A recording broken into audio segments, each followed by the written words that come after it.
when the gloves are tight. This little frog's got lessons tonight. Jumping from ponds to the lab's cold light.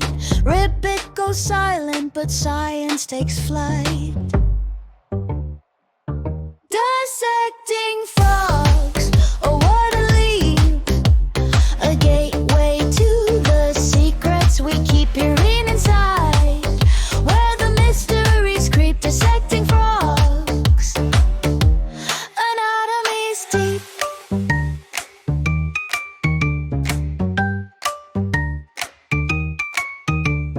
Green skin stretched, the belly exposed, tiny heart beating, then it's decomposed. Learning the pathways, the nerves interposed. A squishy adventure, who could have supposed?